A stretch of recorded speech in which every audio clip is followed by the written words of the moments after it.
Today, my name is Marissa Ewing, and I just want to take a moment to welcome you to the library. Welcome to those watching over live stream as well. Before we get started, you'll notice that we've left feedback forms for you on your chairs.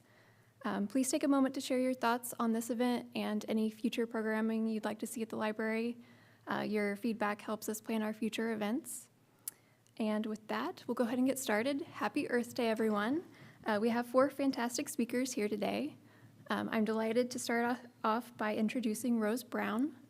Rose has been living without garbage since 2009 when she founded the Zero Garbage Challenge. She has worked for a number of environmental organizations and currently works as the executive director at Ozark Natural Science Center. Please help me welcome Rose Brown. Thank you, Marissa. So, welcome, and I left this here for you to look at as you settled in. It might look familiar to you. It might be deep inside of who you are.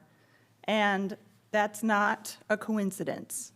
This world we live in currently was designed for this system right here on purpose when economic analysts after World War II needed to ramp up the economy, and this whole system was designed to make Americans seek spiritual and ego satisfaction in the consumption of goods.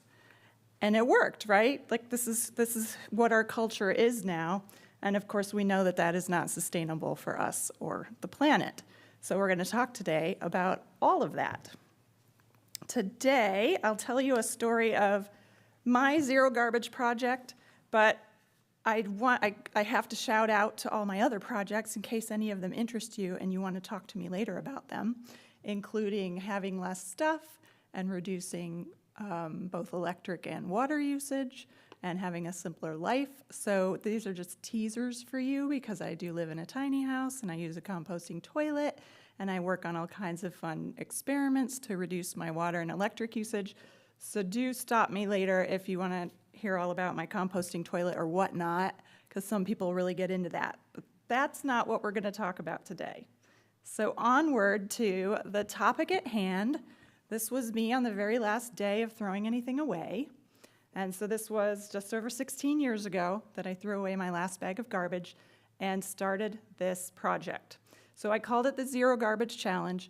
At the time, way back then, there was not somebody doing this online that I could find. So I didn't really have guidance, but I wanted to keep it simple so that it was doable. I set the goal for 1 year without garbage. I could recycle. I could compost. I could reuse in a honest way. And anything that was left over, I had to keep. And I called that my non-garbage because I couldn't think of a better word for it. So I just hung on to that as a feedback loop.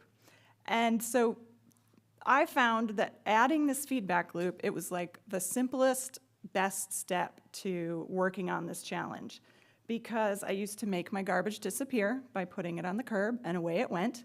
But of course, there is no actual away. It's some other land or the ocean, and it doesn't disappear. It's out there somewhere.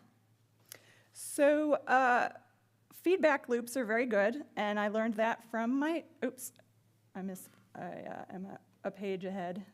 Feedback loops are great. I learned that from my dog at the time, Clementine, and she was a great teacher because when I was training her, she was very sensitive, so she didn't need any rough feedback or guilt-ridden feedback. She just needed gentle, kind, firm, constructive feedback for her feedback loops for training. And so that helped me a lot to look at the world through her eyes and create a system for myself where I could make it like a game. I made it fun. I made it silly and started training myself in some similar ways. So if I forgot, or still to this day, if I forget to bring a cloth bag with me to the grocery store, I have to buy one. If I forget a travel mug and I really need that hot bevy, I buy one. If I forget really any reusable item, I will then have to go without or invent some creative way to get that thing home. And so after having stockpiled like a dozen travel mugs and bags, then I stopped forgetting. And that was like the beginning of my training. How do I make this just a little awkward, maybe a little more expensive than I want it to be, and start having those edges where I can work on my habits. If I forgot to eat out, I would have to eat every single thing on my plate or wrap my leftover composty items in a napkin and get it home before that disintegrated in my pocket. And so that helped train me to remember to have like containers with me at all times. So yeah, again, anytime I can make myself just like a little uncomfortable and make myself laugh over how much of a weirdo I'm being, and that's how I'm kind of framing it, like I'm just stepping outside of the norm, it's fun, then those are the ways that I can keep that edge of retraining myself. The very simplest version of my zero garbage challenge is that if I don't buy garbage, I don't have garbage to throw away. And we'll get into details of like how that really works, but it helps me to then only buy what I really need or really, really want, and I do check in with myself about that kind of want. Is it like a long-term want, bordering on need, or is it a want that is short-term and can be satisfied some other way because it's more of like an urge to fill something in me?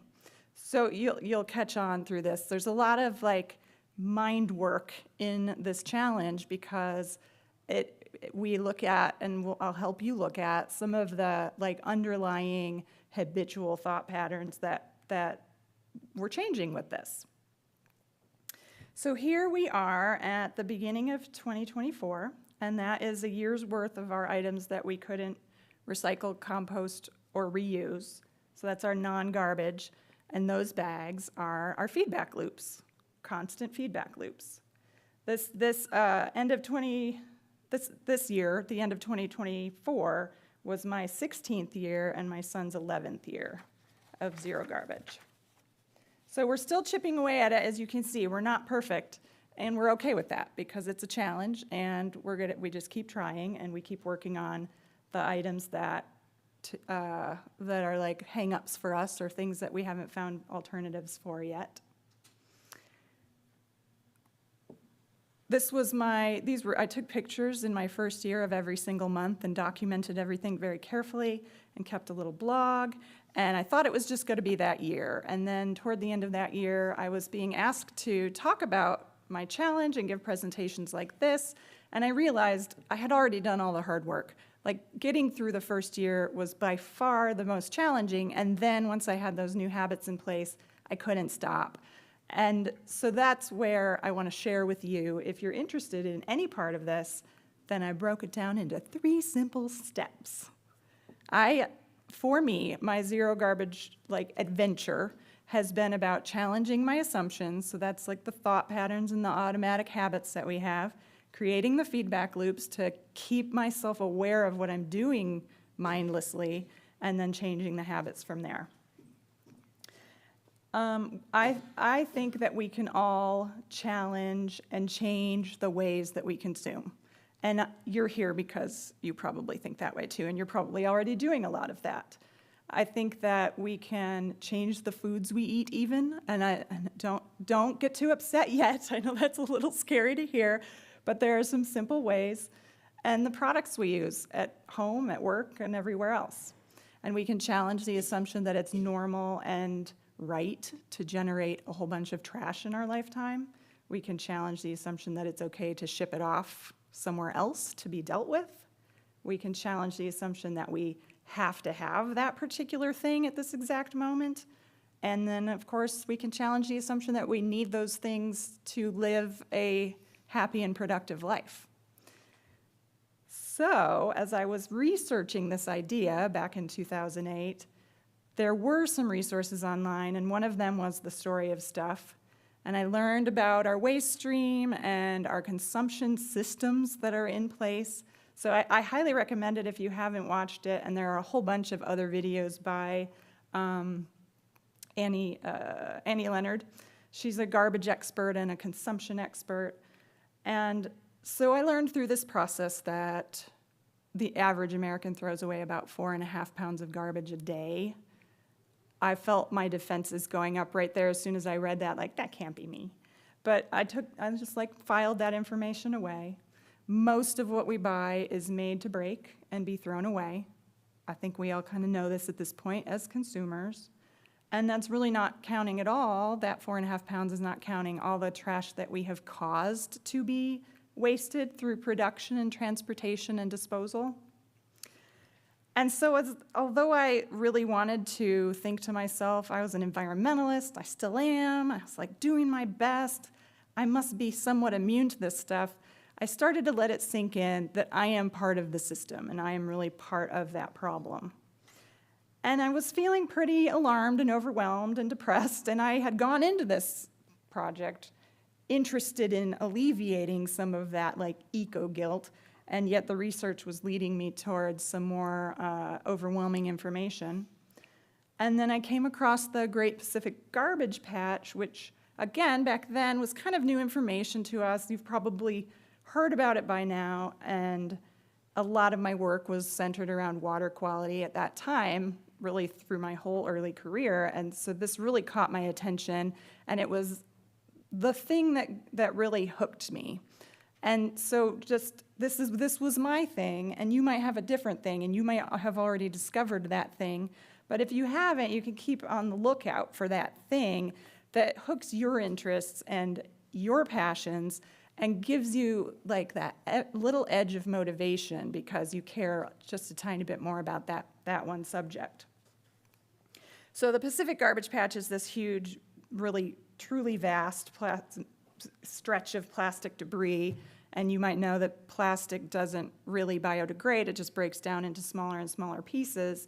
So it's hard to measure this, but it's somewhere between the size of Texas and the continental United States. And it's out there polluting the ocean.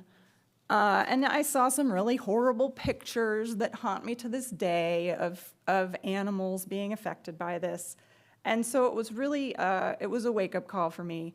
And I could understand that our garbage is not only limited to the Pacific. It's in all of the oceans, it's in our waterways, it's on our land. And the trash in the oceans and the rivers is coming from land. And then I made the connection, like, that's mine. That's my trash. I live on land. Some of my trash could be there. And I let that sink in, and I started to take that responsibility in my mind for my trash out there.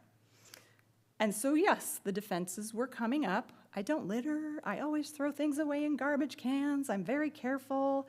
I follow the directions. I recycle whenever I can. But I couldn't really know, once it left my hands, what was going to happen to it. And I was feeling very terrible. So when I talk to people to this day even about my Zero Garbage Challenge, and I tell them I don't throw things away, usually most people are like, oh, that's so interesting. They're asking me questions, and most of the time, at some point, there's this thing that flashes over their face, maybe a look of guilt, thinking about the things they threw away yesterday, as if I'm the garbage police and I have now caught them. And so often I will hear from people that they have a little rose on their shoulder, judging them after they've left my presentation and paying attention to what they're throwing away. So take that as you will. I do not encourage you to have a judgmental rose on your shoulder. And I want to pause here and give us a minute to process that what I think is a really negative side of our guilt and our excuses. So you're not a bad person. You are not horrible for throwing things away.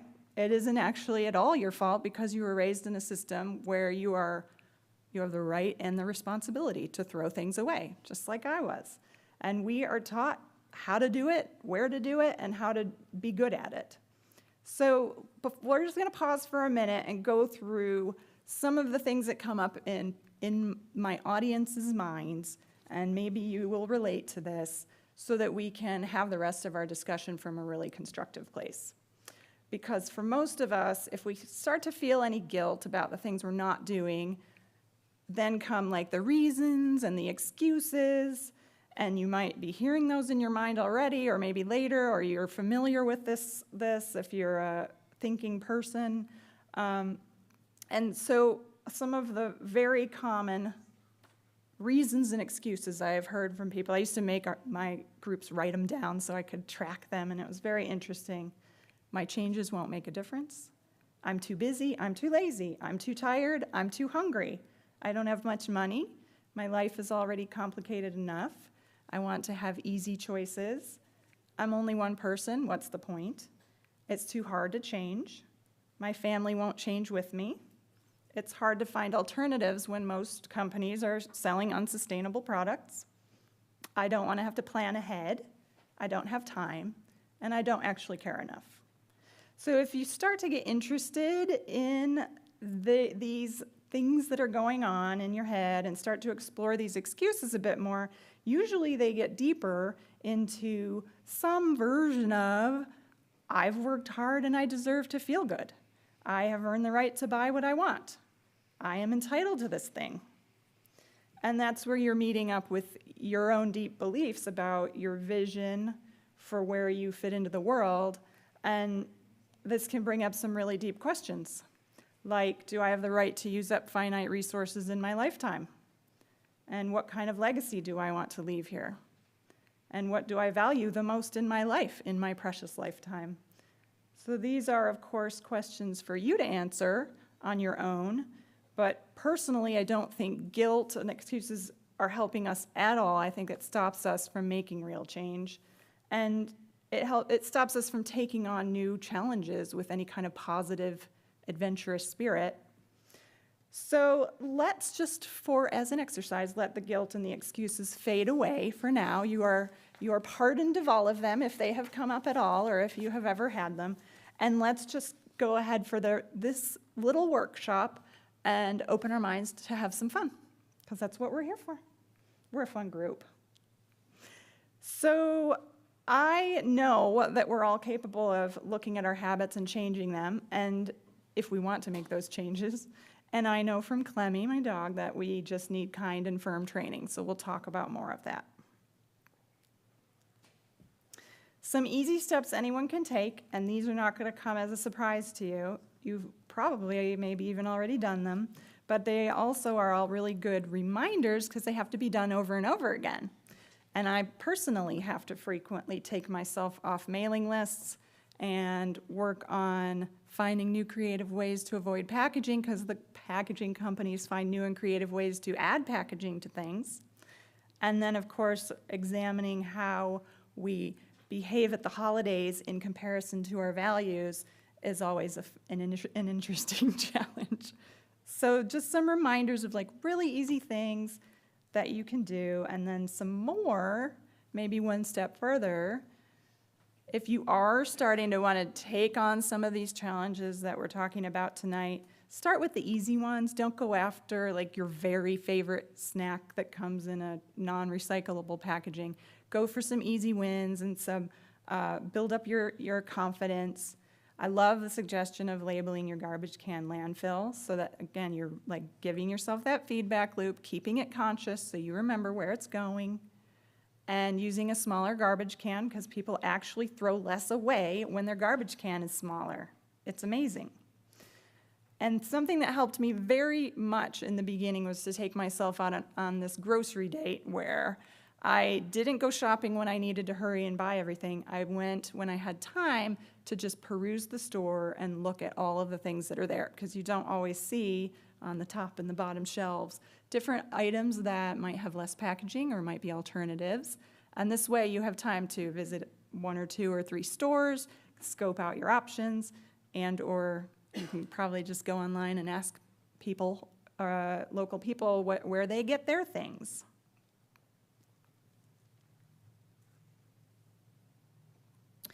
So recycling, we're going to have a recycling expert talk next, but so you'll get lots of like actual local details about this. But for my personal challenge, I do of course recycle, but I also try to find ways to reduce that packaging in the first place, because buying a lot of packaging that's labeled with a triangle isn't really getting at the waste issue for me. So I keep in mind that when I'm buying a package, I own it. It's like my new object that I just brought home. It's my new thing I just brought home to my shelves. and it's mine now, and I have to do something with it.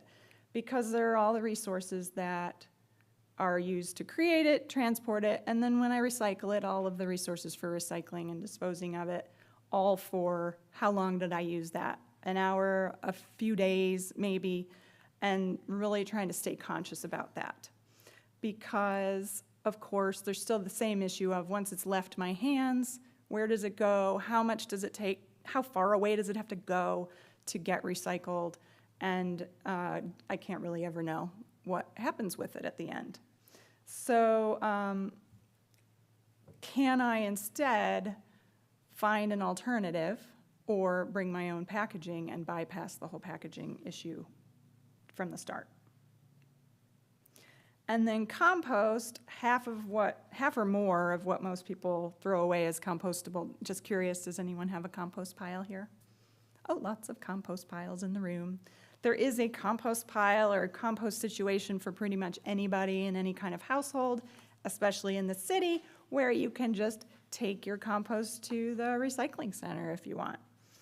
And you can have a complicated system, you can care about your compost, or you can be like me, where I just have a pile and it's the laziest pile ever. I pile things on there, and then in a couple years I might turn it and pull out the good soil. So really options for everyone.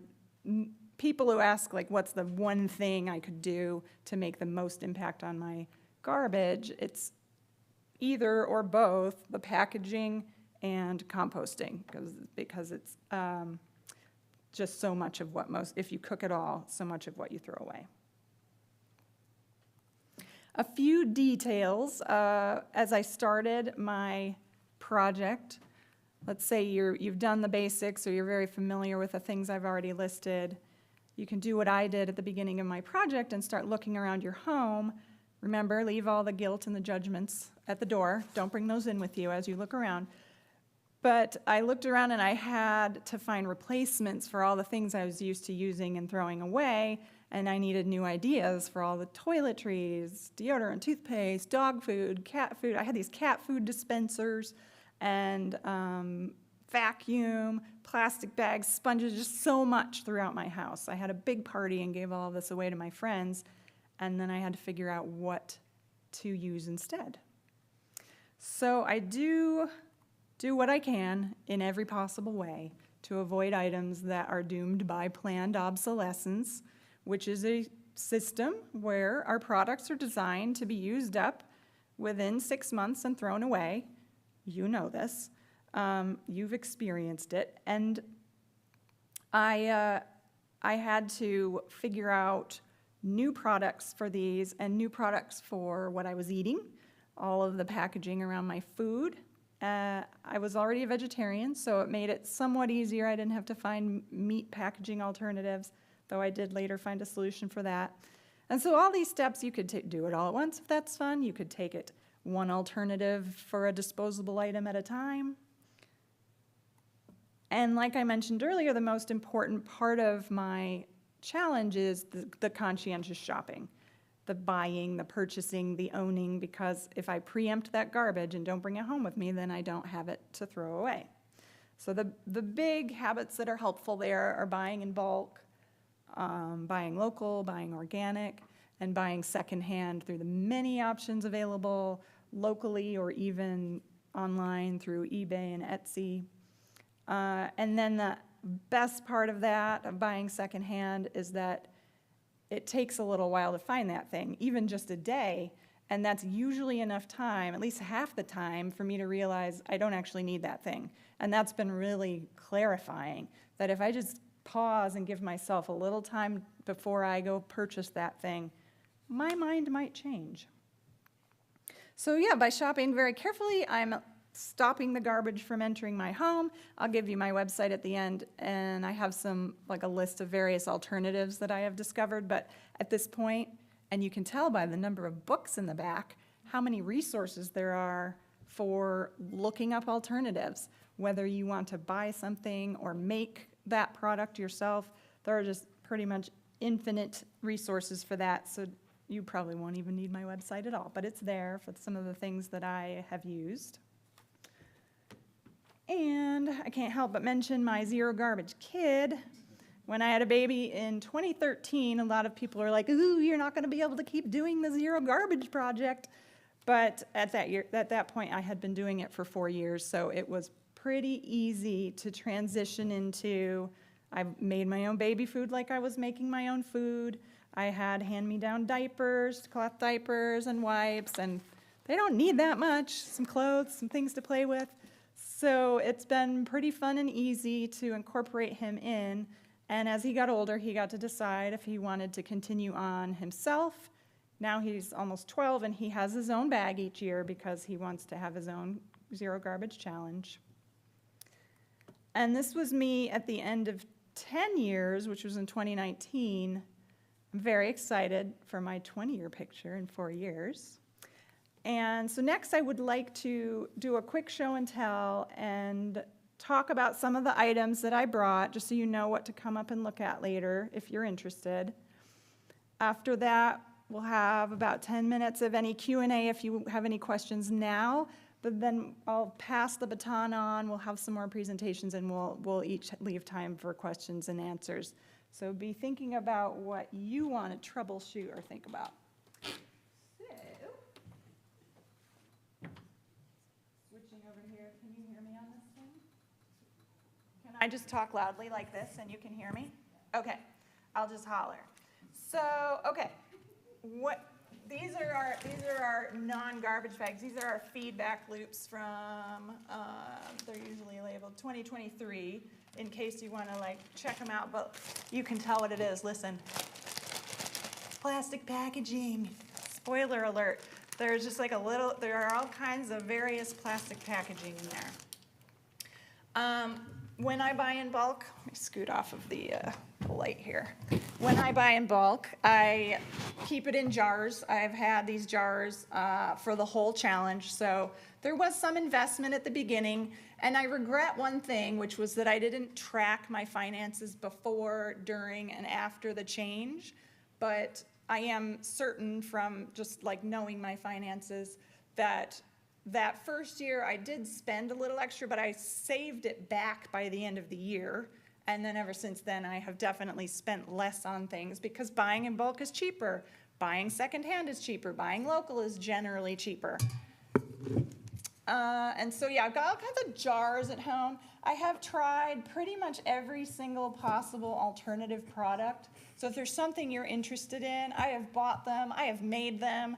I brought some of the ones we're using lately, but I'd be happy to talk through deodorant, toothbrushes, floss, laundry detergent, sponges. There's just all kinds of household products here. At the beginning of my challenge, I was like, oh no, plastic hangers, they'll break.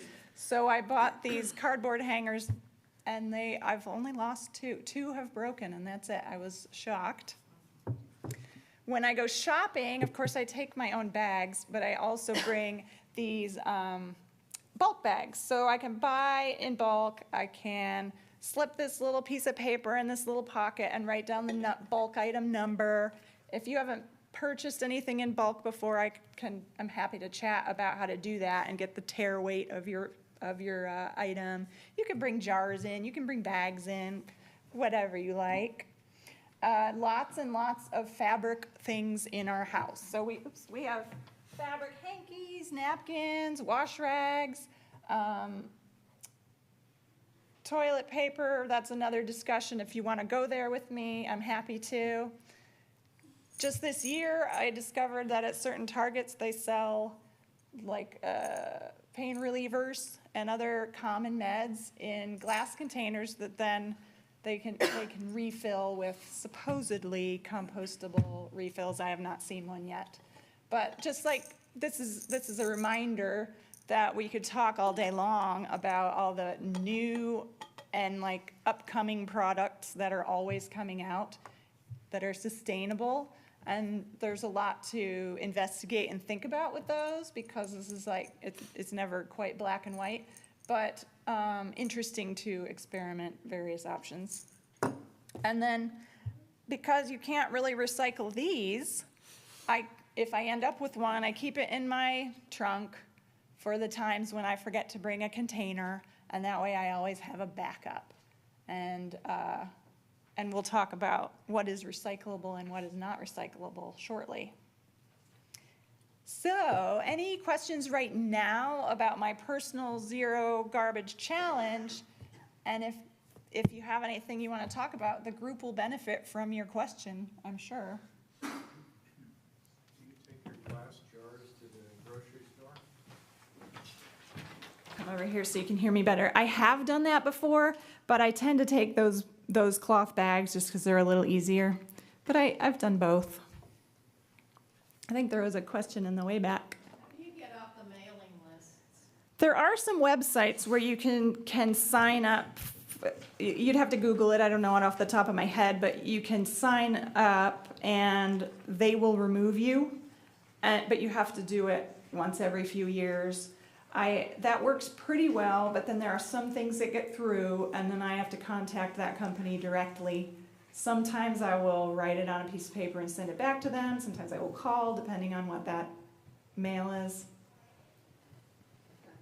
Hi. That last thing you showed, the plastic container, I've seen Sam's now has those crate things. They say they're recyclable. What do do you know what they do with them? I don't, but we'll get to that, I think. Maybe hold that question for the recycling experts. So where do you shop for your groceries? Mostly at the co-op. That's the biggest bulk section for sure. I also do order from a company that does bulk, like big bulk, 25-pound bags of like oats. I go through a lot, so I get big 25-pound Azure, A-Z-U-R-E. And that's a company that will do a drop once a month. It's kind of fun. It's in a parking lot and everybody comes and unloads a semi and gets your stuff. It's like old school co-op sort of feeling.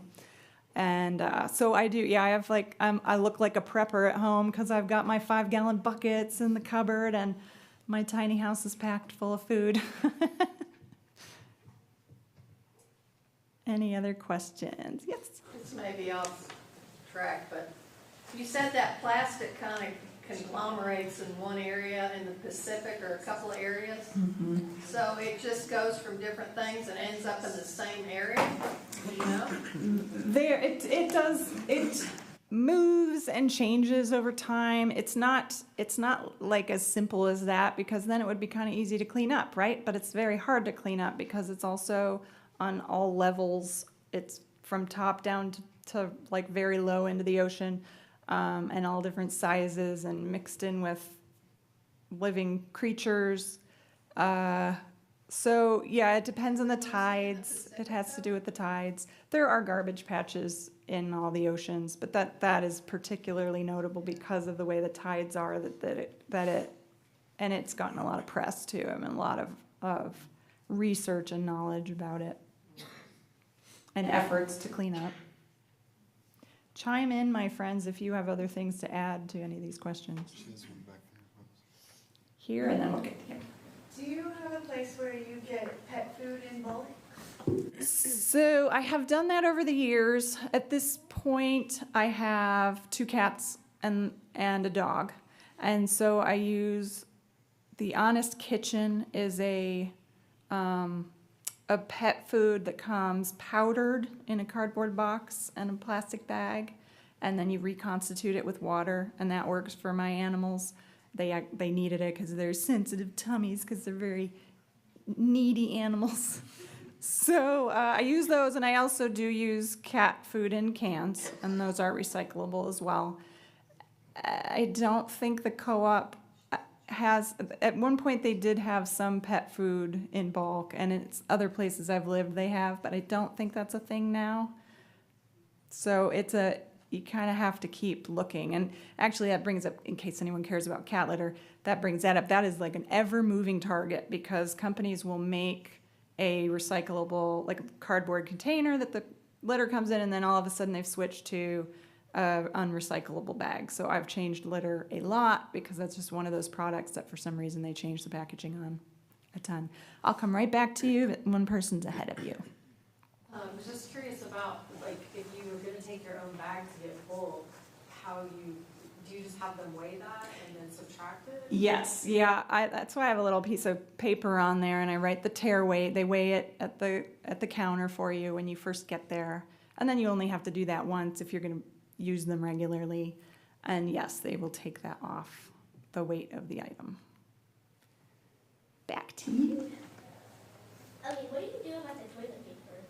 So we decided, it wasn't in the beginning, but somewhere around midway through the challenge, to transfer to these cloth wipes instead of toilet paper. And it wasn't exactly in my challenge because I didn't want to send anything to the landfill, and technically my toilet paper wasn't going to the landfill, so I had like that gray area.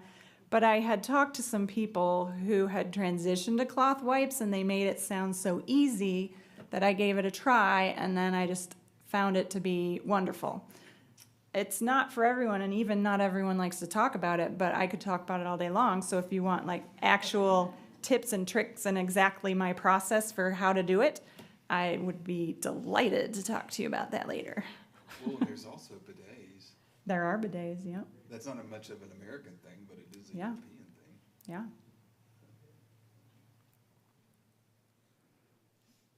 Anybody else for now? So tell us about your toothpaste and deodorant. Yes, I've probably tried every recipe for both of those.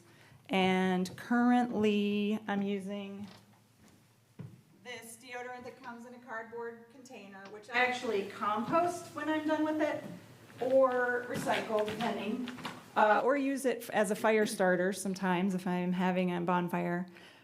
That brings up that if I have packaging that is like an alternative to plastic, if I can handle it at home, I do. If I can not send something to get recycled, I try to do that, because of course then it's like less resources to recycle it. So I have experimented with how much time does it take to compost certain things, or how well does it compost, and there are some gray areas, like sometimes cardboard items have secret plastic in them, and we discover much along the way.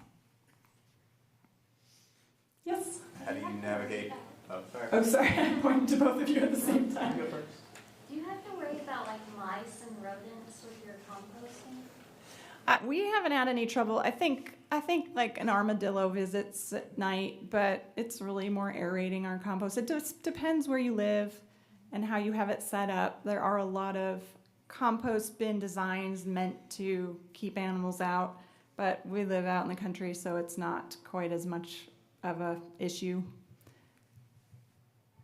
Back to you.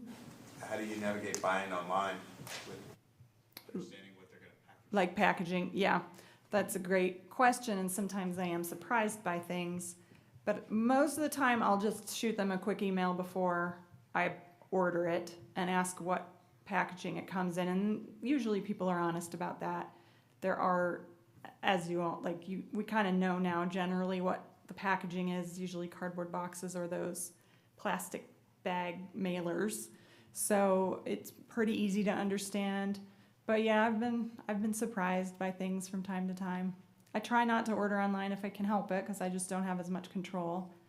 And same with, I love curbside shopping so much, but I don't have as much control over what they're gonna substitute with, and then suddenly they might have put in some kind of plastic thing I can't recycle, which is what some of that is. Yes? Tried vermicomposting? She had a concern about pets, Yeah. about rodents, that's self-contained. I haven't done it personally, but we have one at work, and I have known people who have done it. So it's a very good method especially for just kitchen scraps, and cardboard. Yes.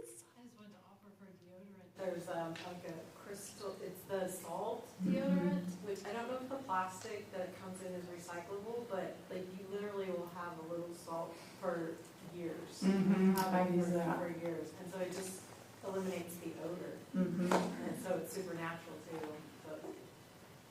Awesome. Okay.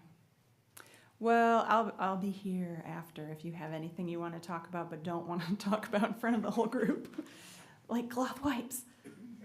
So let me introduce your next fabulous speaker. And let's get this closed. Is that you? No. That. Yeah, thank you. Great. Fabian Whittle is an environmental educator for the City of Fayetteville Recycling and Trash Collection Department. With over 2 decades of experience in sustainable materials management, she has worked with several private and public entities to find a way to translate what looks like trash into valuable, sustainable materials. So perfect. Next topic. Thank you, Rose. Thank you. And I have to admit, Rose is an inspiration to myself. I know along my journey, whenever I found out about what you were doing, I was like, oh my God, this is amazing. So, yes, thank you so much for all you do, done, and will do. Let me get this to the view where you're not seeing all the things. Where's the play button? I like when things are right in front of me, and then I'm like, I can't find it. There's a slideshow tab up there. Is that this one? Up top. Very top. Right there. Oh, here it is. Thank you. So tiny. Oh, yeah. Thank you. Thank you. Beautiful. So, as I say, my name's Fabian. I just this weekend got married, so my new last name will be Shields. So if around town you hear a Fabian, it's still me. Yes, so thank you. I do have a soft voice, and I like to move around, so this is not really in my normal way of operating. But I just wanted to say thank you for being here. Thank you to Rose. And if you see a Fabian around town with another last name, Shields, that's me. Got married this weekend. So I'm one of the environmental educators for the City of Fayetteville. Thanks for that. And I am super grateful that you've all joined us today to talk about how to think circular. We live in a society where we are very linear. Just like Rose said, we have a start beginning point where we're really excited about something, and then all of a sudden we're done with it and we just want it away from us. So that wasn't the way we did things, even 50 years ago. Pretty short time period that we started creating these new ways of being where we just had this stop point and then just went on to the next new thing. So I am excited to work for a city that actually has a different mindset where we do think about not just recycling things, but also how it can reduce the waste that we create and be more thinking out of the box on the waste we do have that we can't recycle. Let me get this little cute guy. There we go. So right about now, we're using 1.7 Earths, which is kind of crazy because there's only one. That's how much we consume, and by 2050, there's going to be about 3 of those Earths that we're going to need to keep up with the consumption rate that we are at right now. Now, that's not all of us. There's a lot of societies that are less privileged than we are, and they're clearly not using this many Earths, but this definitely applies to America. We create a lot of waste. This is just what's landfilled. 2 billion tons every year. And then earlier we heard about the Pacific garbage patch, and that's about 33 billion pounds of plastic that ends up in the garbage patch each year. It's about 4 Germanys. It's about, so 2 Texases and 4 Germanys. So that's a lot of trash. I feel like this was louder. Yeah, something changed. Just me. It's a little quiet. Isn't Yeah, it? it went It felt down. like it did, but maybe the AV person's There. She's on it. I have a soft voice, so I'll do my best here. So as we were discussing before, this is not the only one, and this is a result of our trash not always going to a landfill, unfortunately, and fortunately in a weird way, because there are solutions that people are coming up with to try to clear out the garbage patches, but it's not going to be simple. It creates a lot of waste in the process, but there are people working on that. The city of Fayetteville makes 62,000 tons. That's just our city. That's not the University of Arkansas. That's not Bella Vista. That's not Rogers. That's just us. And we all share one landfill in the city of Taneytown. And so those residents are succumb to what we throw away. And a lot of landfills are actually positioned in places where there are less populated areas, less privileged populations. Taneytown's grown really fast, and they have a lot of people moving in that don't want to live next to a landfill. I cannot blame them. I used to be a very anti-landfill human, personally, until I did a tour at our landfill. and I was educated in a way I did not expect that we have a lot of really good environmental protections in that landfill that make sure that we don't have the things that could run into it, such as leachate. So everything that we throw away goes to a hole in the ground, and we cover it up with dirt every day. It creates an anaerobic environment, so you don't have a composting process, which we won't go into that too deeply today.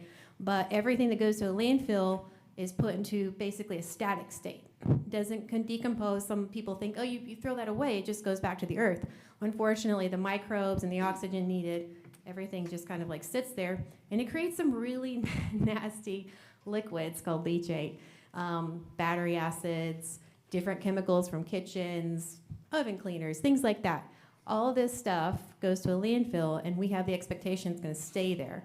Unfortunately, a lot of landfills aren't lined like ours. We have like a triple line. And if you ever get a chance to go to the landfill and do a tour, it's mind-blowing for sure. My life was personally changed when I was about 11 years old. I'm not from Arkansas, but I did have a family that lived in central Arkansas, and we either took stuff to the landfill or we burned it. And you probably heard about burn barrels. But the first time I ever went to landfill, I was mortified. Had no clue that this is how things were done. That we just went to this little place in the backcountry. There's a big hole. There's a lot of red clay. We throw it in there and we like walk away. And there's just so much of it. So I definitely had this moment of, oh my gosh, what can I do? What's different? What can I do different in my life? And it kind of started taking me down that journey of how I show up as a human, and what I can do. It's been a long journey.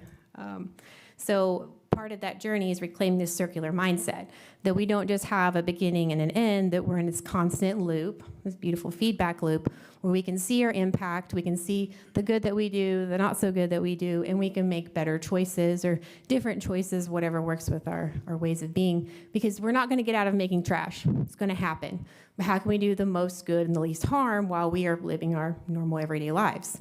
The world has come up with this cool thing, the Global Sustainable Development Goals, and the city of Fayetteville has done something kind of aligned with that. So we have a climate action plan, and it's informed by a lot of different pieces of the puzzle. So we're not just looking at, is that recyclable? We're looking at a lot of different opportunities in energy, transportation, waste, which is where I work, water, and of course we use nature-based solutions to create solutions to these problems that everybody has. Some cities are doing some really beautiful work in these areas. Fayetteville is doing some really awesome stuff. And I hope that y'all will go to our climate action plan and just kind of peruse over it. It is long, I'm not gonna lie. But it will educate you on what your city is trying to do to encourage the next generation, the generations after, to still have this beautiful Fayetteville that we live in today.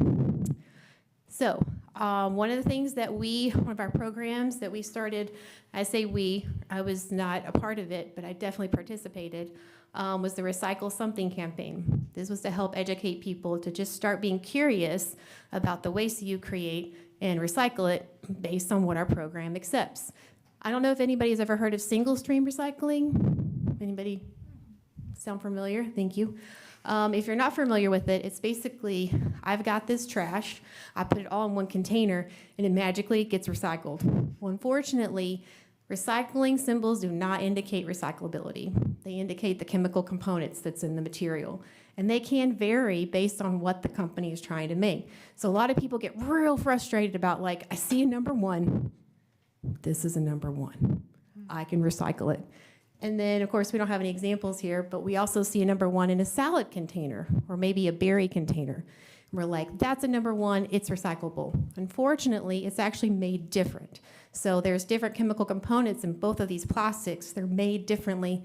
And when they try to melt them to make new plastic, they totally mess up the machines. They melt at different temperatures. It's pretty simple chemistry, but it's not something anybody's really taught because it says number 1. Unfortunately, again, the recycling system was not set up to create recycling. It was set up to make people think that something was recyclable because the single-use stuff came out before the recycling system. Recycling systems were not created and then single-use stuff.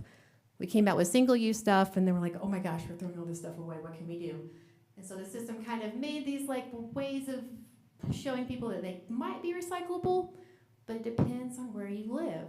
If you're in a place where there's a high population, there's a lot of resources, you might have a recycling plant. They can take a lot of materials. If you don't, lots of materials are going to be landfill because there's no markets.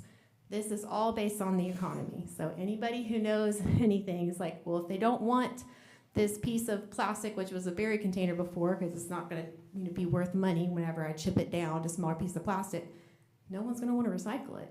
So our city has very specific recycling rules, and we have full transparency of all this stuff too, which is really important to know. A lot of the system is not transparent on where things go, which kind of gives recycling a bad name, because things can be recycled for sure. Some can be recycled more often than others, but when it comes to what is actually recyclable, there's actually only a few things. So the city of Fayetteville doesn't do a single stream program where we put everything, together in maybe a big bin or a cart. We do source separation. So we ask you, just for number 1 bottles, number 2 bottles, that's it. That's all we can sell.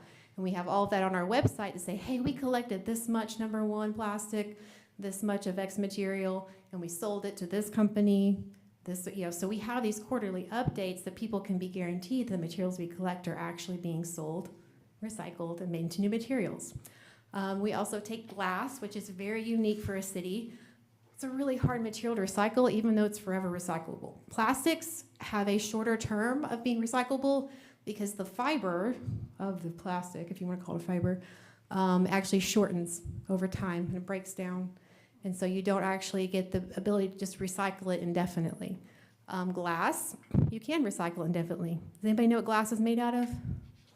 Sand. Yeah, sand. So there's some really cool programs around the country, Northwest, that have glass recycling where they turn it back into sand and then they sell it to like horticultural places and things like that. So they're doing more of this closed loop.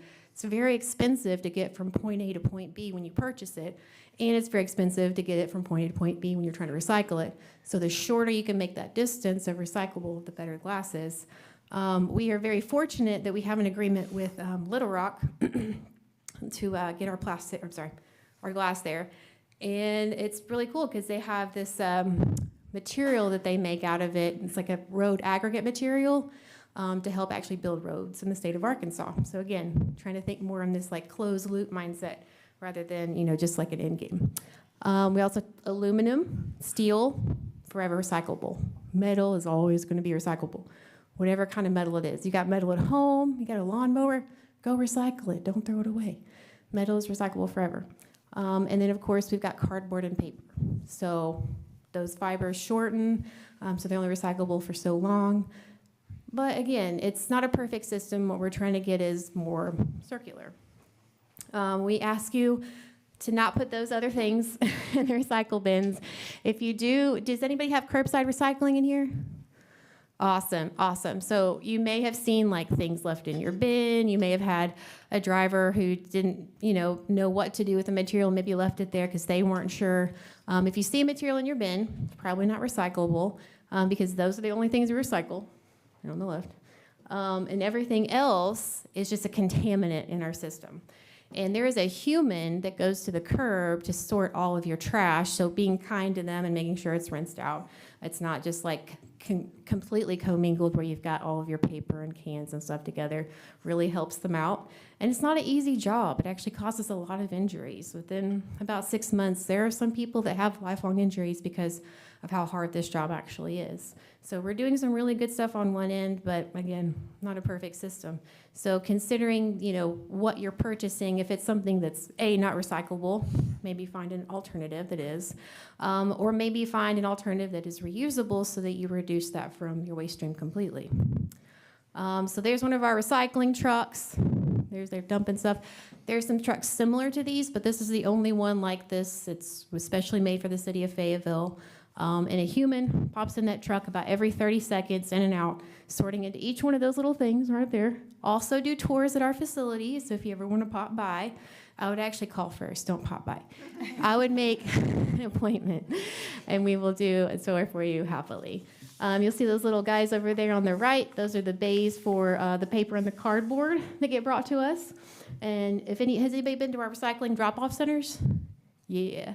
So I don't know if you noticed, but we put these pretty big, like, graphic stuff on there to hopefully explain to people what cannot go in there. People are still trying every once in a while. We don't know why. People do what they do.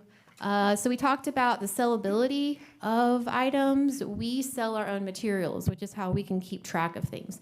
A lot of cities, they hire third-party entities to take care of their recycling or waste services. And recycling isn't super cheap to do for some companies, and it's more cost-worthy to them. They do make more profit just to landfill it. So that's why some cities won't have any programs at all. We're very fortunate in that we actually run our own show, so we're able to bale all materials that are clean, so we get the highest price for all of these bales. And then we could actually make sure that they are being recycled, so there's full transparency along the whole chain. One cool thing I want to mention real quick, if you do have plastic bags, film packaging, not all of it, but some of it, especially the 4s, if it says 4 or 2 on it, they can be recycled at like different grocery store drop-offs. They'll have like a little kiosk, like a little bin outside. But reducing that stuff to begin with is whoa important because before I did this gig, I was the director of sustainability for Packard Outdoor Center, and we had about 17 tons of single-use plastic that came in from all the merchandise. And we did get that recycled through a local company that makes composite decking. So they'll take the plastic, melt it down, chip it up, and then mix it with sawdust. Boom, you got this super sweet board. But there is no recyclable, there's no way to recycle the actual board itself at the end of life. Last 25 years, so it kind of gives us some time to create some solutions. But a lot of these composite materials that are recycled, they don't have, they're still in that linear system. They don't have any way to recycle and take apart those things. So again, trying to think outside the box and like, how can I not get like a bread and package or something? Make your own bread. But also, do you have the time? Sometimes not. Or you could have somebody else make it for you. There's a lot of friends that do that. So we talked earlier about some food waste. One of the easiest ways, like Rose said, is just going ahead and taking your food waste out of the waste stream. It's about 25% of what goes to the landfill. And we all probably know this, but food waste is mostly water. And what we're paying to go over the scales, because you have to pay to throw anything away. So, you have your utility bill, we charge you for taking your trash, the landfill charges us for taking the trash. And we're basically paying them to take water and put it in the ground that will never actually do its job and turn things back into part of the earth again. And as you see, that's quite a bit of waste every year that gets thrown away, or food waste. I don't know if y'all have seen this yet. EPA came out with this last year. It used to be a pyramid, and now they've made it into a little cute U. So as you see, the first option is preventing it. So think about what you're buying. Consider meal planning. Consider, helping friends out by giving them your food if, you need to split some meals. And then the next one is donate. There is a Good Samaritan Act that says in good faith, you can donate food, maybe from a big party, maybe a birthday event. And as long as you were like, I know this is food safe, we make sure it's safe at temperatures, all that good stuff. It can be donated to, a food rescue organization, or like I said, a buddy. Anybody has a buddy that needs food. Everybody has a buddy that needs food. Arkansas is one of the states that definitely has a lot of food insecurity, so ensuring that it's just donated first. And then fed to animals. So a lot of farmers do have agreements with local stores to get their wasted food, or, food that's not great for consumption for humans. And then the fourth thing is composting. So you don't even get down to composting until you've tried these other options. And then as you see, there are the anaerobic digestion, which is a whole nother story I won't go down. And then, of course, avoid sending it to landfill. But not everybody can do that. Not everybody has access to a composting system like the city of Fayetteville, which we'll go over in a second. Not everybody has access to a backyard. A lot of us live in apartments or live in multi-housing units that don't have a little backyard. So trying to be think out of the box when it comes to diverting food waste can be really challenging for some communities. So again, we're going to keep going back to this. It's not a perfect system. We're just keep trying to grow on what we can do. So the city of Fayetteville, 2016, started diverting food waste from the landfill. Was super excited to be part of that pilot. When I was at the shop, we were the only retail store to do that, which was super fun because I did not want to use our composter anymore. I'm going to be honest, it was a lot of work. And it was awesome when I could just like put everything into a cart. Again, making it easy. Like people are just like, oh, it's easy, I'll do it. And so that just made my life so much better. But we have about 60 commercial accounts that divert their food waste. And as you probably already know, we have two at our drop. We have one at our drop-off at Happy Hollow, one on North Street, and then we have a couple of other locations around town through partnerships. And look out, here very soon, we'll have a couple more drop-off opportunities in the parks, so that's really exciting. If you want to experiment with taking care of your food waste, we have buckets that we give away for free. We've given about 900 away so far. I think that number is actually low, so I need to redo that. So it's been quite a few humans that are doing the best they can with what they've got. These little guys are like 3.5 gallons, so if you want a bucket, holler, we'll get you one. These are our cute little drop-offs, tells you what you can't put in there, which most of the stuff that you eat can go in our food waste composting program. Cooked bones, cheeses, pastas, meats. As long as it's not raw meat, don't take that. Big vats of oil, don't take that. It's plastic, we don't take that. We do take compostable plastics, but it does have to be BPI certified, which is a third party that makes sure it's actually going to compost in a facility. We are fortunate, a lot of facilities around America cannot take compostable plastics, even if they are certified compostable, because their climate and the amount they're getting is too much. And so we are very lucky that our program is able to take them for now. Hopefully that won't ever change, but they actually are really challenging to compost. So if you put it in your backyard, it's probably not going to compost. But we have the machinery. Don't know, did you see that? Let's see. Yeah, it's tiny, but that giant thing over there, that's called a row turner. And we have these giant rows that thing will go through and kind of chop up stuff and aerate it. But the plastic, it has to say compostable, not biodegradable. There is a difference. But the compostable plastic is still a problem, even though we'd like for it not to be.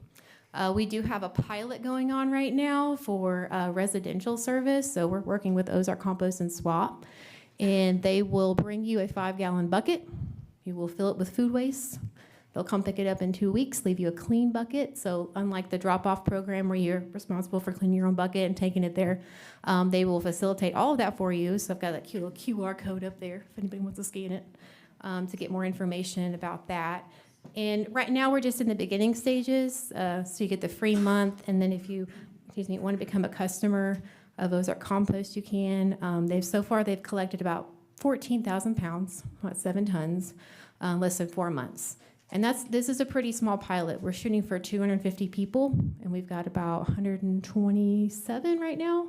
So a lot of humans diverting a lot of waste. Low end of the ballpark is about 5 pounds per person per week.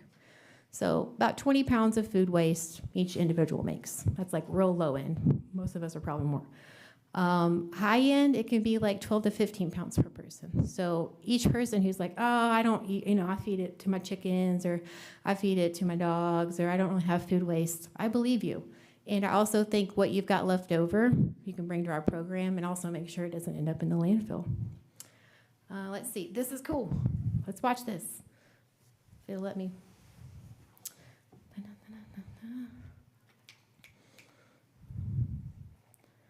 Oh, can the laptop play sound? I did not verify this before. Can the laptop play sound? I did not ask you. Let's check our settings really quickly. Sometimes it can, sometimes from PowerPoint it I it doesn't want to. There. But yeah, we've got our volume up. We can try Bluetooth connection. Okay. Are we here?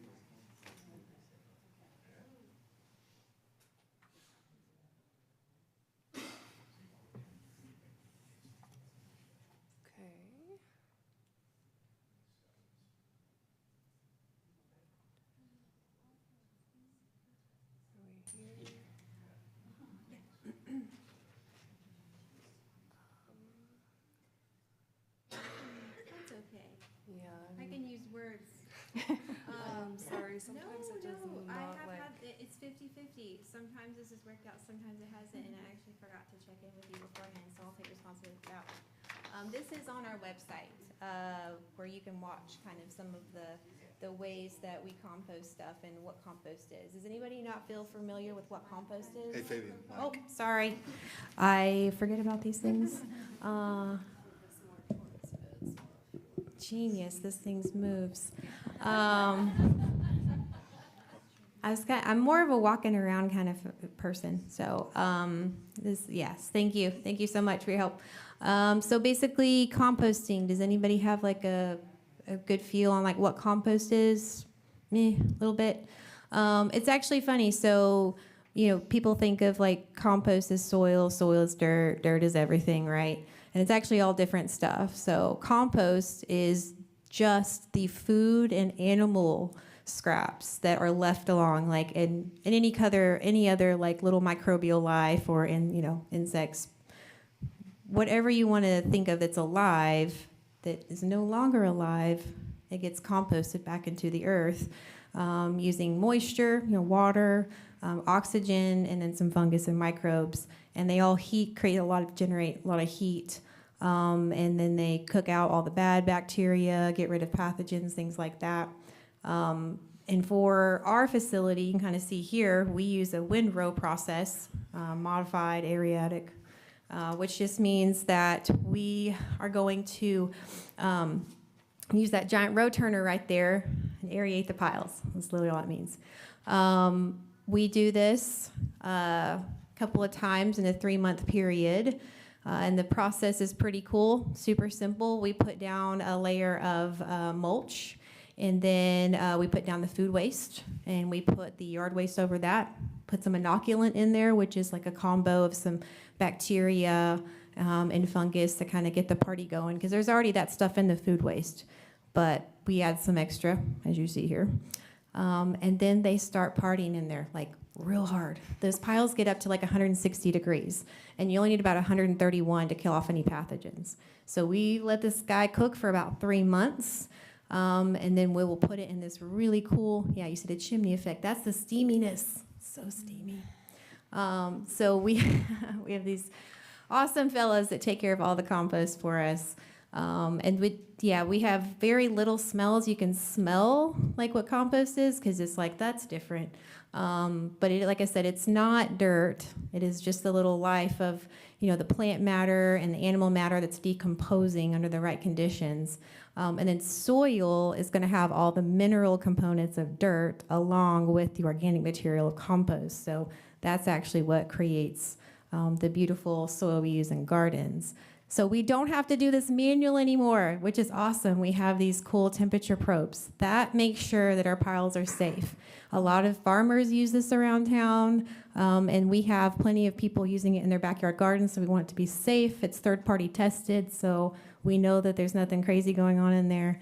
The pathogens aren't evil. They're just doing their thing, but somebody else wanted to make them seem like the bad guy. So after 3 months, we're going to screen this little guy here, and we're going to see some black gold come out. It's going to be magical. Has anybody used the compost from the city of Fayetteville? Sick. Yeah, so it's black gold. Also tell your friends. We can't make this stuff without more food waste, so if you share this with your friends, that's something that's, valuable, important, and they could get on board with, then I highly recommend you sharing. This guy goes through the curing process, and then we are able to take it to our facility and sell it. We do recommend that you mix it 50-50. Using it straight doesn't kill everything, but it probably will kill your little seedlings because it's pretty strong. And look, this is all this cute stuff about zero waste, exactly what we're here for. The lady probably did a much better job than me. But as you can see, our beautiful facility there, it's just like a backyard compost, only gigantic. So let's go to the next one. For some reason, there's 2 of those. So this is kind of that crossroads area where, you get a bunch of information thrown at you. and you get to make some decisions on how you want to show up. None of us are going to be perfect. None of us are always going to make the right choices, but we're going to do it a lot of the time. We're going to make the right choices so many times that it really does counteract all the times that we weren't able to. So thank you so much for being up here. Like I said, my last name's not Whittle anymore, but I'm Fabian. If you need anything, holler. And if you have any questions, happy to answer before I go sit back down and introduce the next lovely human that will be sharing information. Yes? I'm just curious, can you compost year-round, or is it just a summertime thing? Great question. No, Arkansas, we're very fortunate. We have enough moisture to compost year-round, and those piles get super hot, even in the frigidest temperatures, even when it like freezes. It does really slows things down, but it never stops. Mm-hmm. Yes? How important is it to take all the tape off cardboard boxes? Yeah, so with that one, if it's an enormous amount of tape, like someone was just like, I don't want this box to fall apart, go ahead and do that. Take that tape off. That's a lot of tape. If it's your normal packing tape where it's just like a strip and you left it on there, it's not going to be the end of the world. Paper processing has gotten a lot better than it used to be. Used to be you had to separate newspaper from shiny paper, from books, from this, and that was just because that's all that was available machinery-wise to recycle things. But now the components are, they can take out that contaminant a lot easier when they're pulping it. So a little bit of tape, no big deal. A lot of tape, go ahead and take it off. Yeah, thank you. Anybody else? Yes? How about those little windows in the envelope? I know, they're such boogers. Technically, they hate those, but they accept them. They get, again, it's the same kind of thing where they know they're going to get these things and people are not going to remove those for the most part. But they do prefer it, but if it doesn't happen, they do have the equipment to take care of it. And then the second thing, when you're selling your recyclables, are you making money? Are you breaking even? Are you operating at a loss?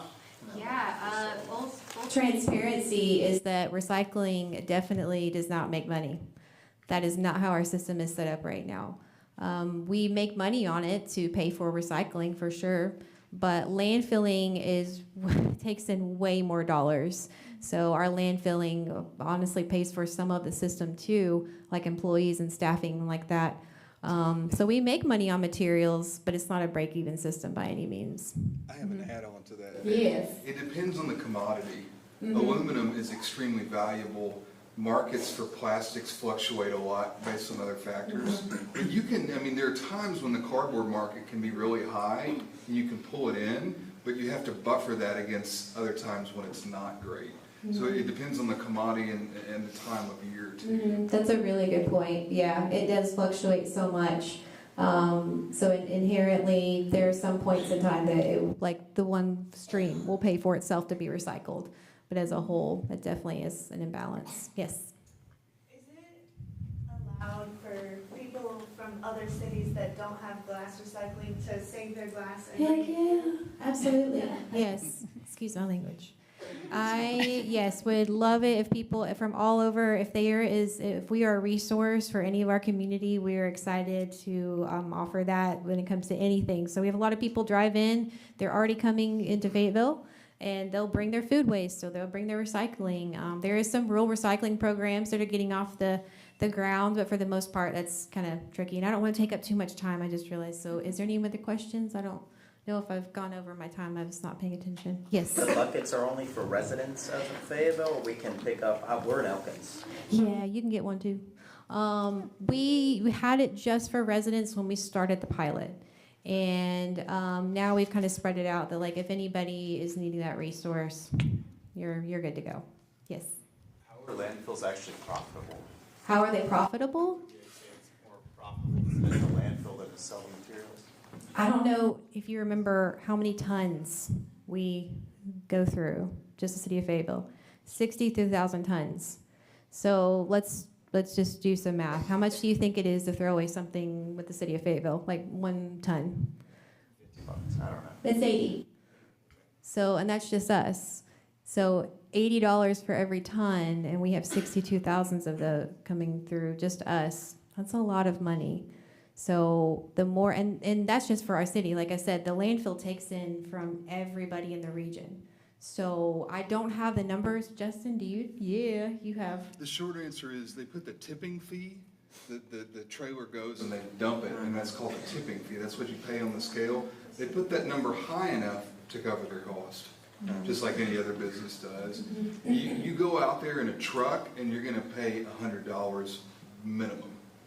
So like our fee at Boston Mountain is 65, Vanderbilt's is 70 or something. Yeah, I think it's almost We have to put that 55, fee high enough that we can cover our cost.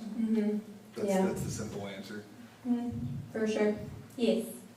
How are you supposed to help with landfills if you're like only like maybe a dozen people out of like?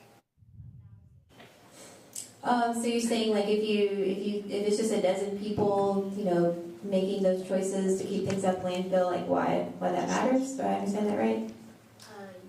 Sort of maybe. I'm asking like how does that help if there's like thousands of other people that aren't Mhm. we do?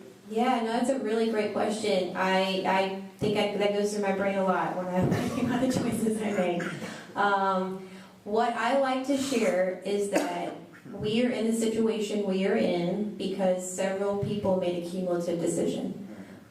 So we are in a cumulative effect right now of having so much waste and not really enough processes to manage it properly for our environment.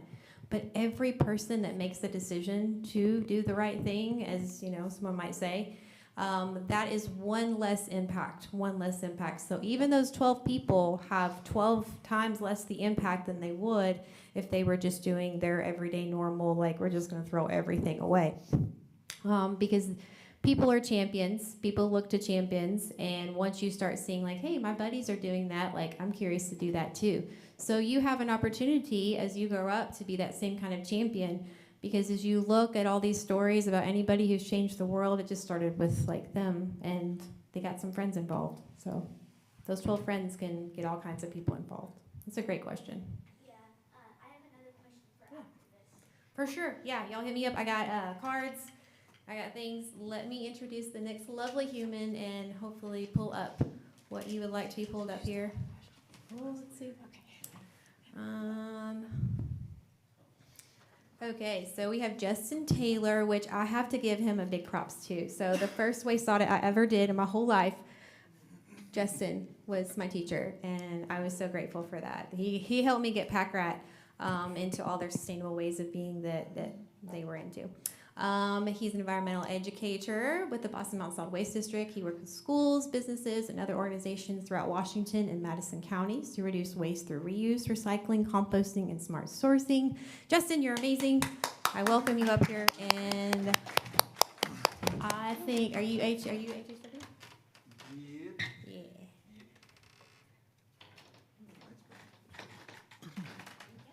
Well, thanks, Fabian. You guys, y'all should know that really, like, I remember when she was at PackRat, that's not a small accomplishment. They had something like 90+% diversion of waste.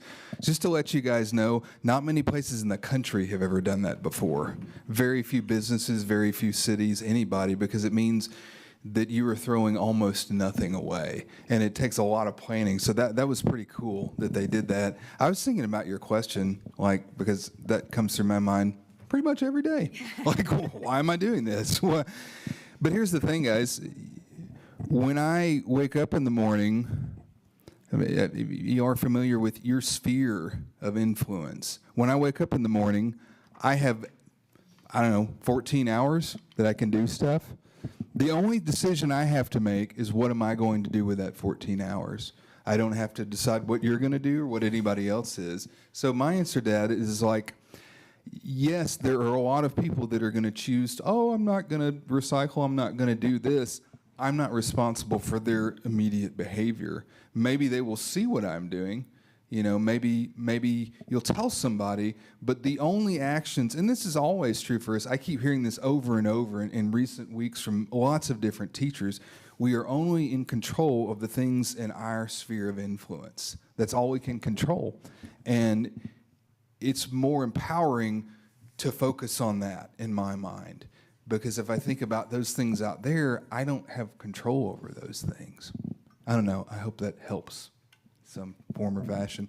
So I'm going to be quick, guys, because I want to give y'all plenty of time for questions. I'm just going to talk a little bit about hazardous waste.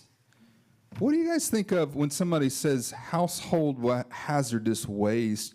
What pops into your brain? Batteries. Bleach. Light bulbs. Yeah, cleaners. Yeah, you guys you're right on it. So I asked a third grader one time, it's like, all right, guys, what's household hazardous waste? And they're like, beer and wine. It's like, no, that could be, if you drink enough, that could be hazardous. But think about something that's really, really, really dangerous for you if you drink it. And then you got it on the nose. This is stuff that, and so I'm just going to ask you guys questions. Why do we want to keep that out of the landfill? What's your first hunch? What's your first guess? Because it's real dirty and we don't want it in the water supply. And this, I know this from, so they're pulling that leachate out from the bottom. They're taking over to a treatment plant. And those guys, those engineers with CH2M Hill and all these companies that treat our water are good at what they do. But no system is perfect. There are certain things, I've been told, like pharmaceuticals and other things that are really hard to get out of that water. And that outflow pipe goes either in Springdale, it goes into Spring Creek. In Fayetteville, it goes into the middle fork of the White River. So it just circulates around. You can see why the less toxic that stuff is, the better off we all are. Because raise your hand if you drink water today. I think I drank some. That water came from Beaver Lake, unless you're on a well or you're in Oklahoma or something. I don't know. It's all the same stuff. That always blows kids' mind. Like, what do you mean? It's all recycled? Yeah, it's as old as time. The water is, and so what we put into it is what we get. So this is just a list, guys. Pesticides, antifreeze, cleaning products, bleach, paints, latex, and oil base. Although oil base is more toxic because it's petroleum-based, oil-based. Lithium batteries.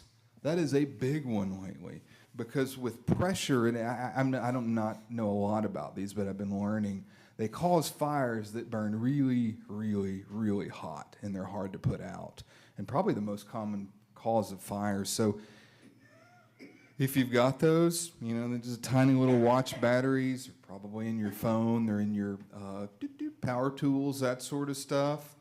Bring them to us. And here's where it gets tricky. There's not many places where you can bring this stuff. And I'll talk about this, guys, but we have our office in Prairie Grove, way out there, close to Lincoln, actually. We can take it all. Unless it's a dead animal, we can probably take it. I know that sounds bad, but it's true. We can probably take it out there. And you have also in Fayetteville, this is cool, the mobile trailer. I'm going to go down to that slide. I think that's on here. That's the brochure. It's right where the transfer station is on Happy Hollow. It's Thursdays, 8 to 1. They can take limited amount of stuff you can bring in there, and we got a list of that. We can take it all at the Prairie Grove facility, and there's a Springdale facility on Lowell Road that can take a lot. I wish we had more. They're expensive to run. It's extremely expensive to dispose of this stuff.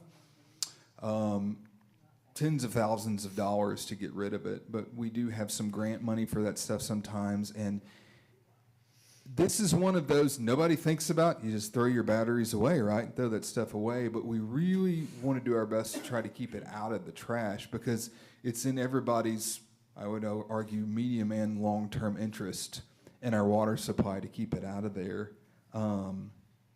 So that's the short of it, guys. I mean, y'all know fluorescent light bulbs, your regular incandescents, they're just glass. The fluorescents have mercury. We want those. We don't want them in the trash. It's a small amount, but it's enough that cumulatively you don't want it in the trash. Those LEDs are fine. They're not hazardous. Any kind of automotive chemical, cleaning chemicals. Let's see, what have we got? Television, electronics. We can take those. There's only fees on the TVs, and people are like, why are you charging for the TVs? Because they cost us money. Here's a rule to answer to your point. I was trying to think of it this way. Yes, I mean, there are scams out there, to be certain. But if you're being charged to dispose of something, it's probably because there is no existing market for it. Like, we have to pay ESCO, the only certified, end-to-end certified facility there in Rogers. Their break-even cost is $10 for an old TV because that thing has 2 panes of glass, one that has lead in it and one that doesn't, and it has like chromium and cobalt and some other things in the vacuum tube. And they have to get that thing apart and take the tiny little bit of copper wire, which is their only profit on the whole thing. So this is why, and I think this is important because people think, oh, well, you're just taking my $10. No, actually, we're getting $0 from this. Electronics are hard to recycle. They're difficult, but they're arguably one of the more important things to keep out of the landfill. And there are ways to do it, and the more we demand that they be recycled, the more these grants and these programs, I think, will continue to pop up and we'll have more opportunities to do it. Because you got to let people know it's important, or they just assume that it isn't. I think that's my perspective on it. Do you guys have any questions? Paint, if you have just a little bit in a can, I think I was told by somebody from the city to put cat litter in it and let it dry. Yes, so, yeah, if it's latex, the trick is, look at the most is latex. Now look at the bottom of the can. If it's a black plastic usually, that's a latex. That's your easy indicator. If you can read the cleanup directions, it'll say clean with soap and water. So look for that black. All you're trying to do is solidify that liquid so it doesn't slosh around in the landfill. Once it is solid with kitty litter, sawdust, whatever you got, it's okay for the trash. The oil base is a different story, because that's a petroleum product. We would take that and we actually send it to burn. They burn it for fuel to our end market that we send to, because it's petroleum based. Does that answer your question? Anybody else, guys? Sorry, I feel like I threw a lot at you there, but it's, I mean, the easy thing is like, it's sort of intuitive. If you've got something, you're like, yeah, that probably shouldn't go in the trash. Just bring it to us. and we can handle it. Well, except dead animals. Yeah. And that's, I really can't think of anything else that you would have that we could. You have a question back there? What do we do with dead animals? Give them a nice burial. I mean, that's what I would do probably. I don't know. Is this on? Yeah. It depends on what kind it is. If it's like a bird, like we'll just say it's like a wild bird or something, you're gonna. Yeah, so you probably could contact the Arkansas Game and Fish. They take care of a lot of stuff. I have been told to throw away a geese before by them, so I would definitely ask for the right person, because like they're a protected bird, like you're not anyway. I got the right person. They're like, nope, we'll be out there. Do not throw it away. And you can't throw away dead animals either in the landfill trash. So just as for a side note, Game and Fish usually really help. Like if you see a dead deer, things like that, you know, animal control for domestic animals. Mm-hmm. She has a question back there. Or you had a question first?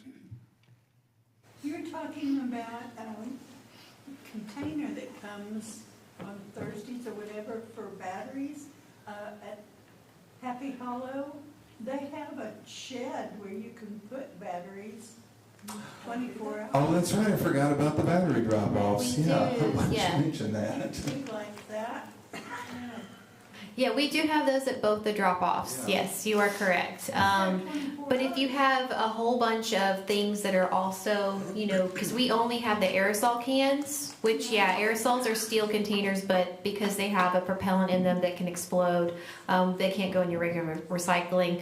But if you have other items, you know, that you have to make sure are responsibly managed, and you also have the batteries and you also have the stuff, so just to save yourself a trip, and from the recycling center to the trailer, if that's helpful. But we do always have those available to go ahead and get out of your home at any time. So thank you for that. You have a question back there in the back? Well, I was going to ask her, my mom, we called our landlord helper, and he helped us get it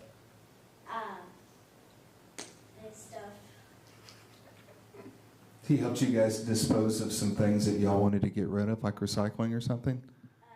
Yeah. So guys, I'll tell you this, and I tell you this truthfully. I work with tens of thousands of students over the last few years. It is really effective to get things going with kids and with schools, food waste collection, recycling programs, because guess what happens when you train an 8-year-old to recycle? They never forget it. They just don't. So, I mean, if you're really thinking about like, oh my gosh, there's a lot of work to be done, talk to some kids, talk to some schools. I would, get the ear of a principal, a superintendent. I try to do that all the time. I'm too old, they don't want to listen to me, I think, a lot of times, but they'll listen to kids a lot of times, and they'll listen to parents. Anyway, yeah.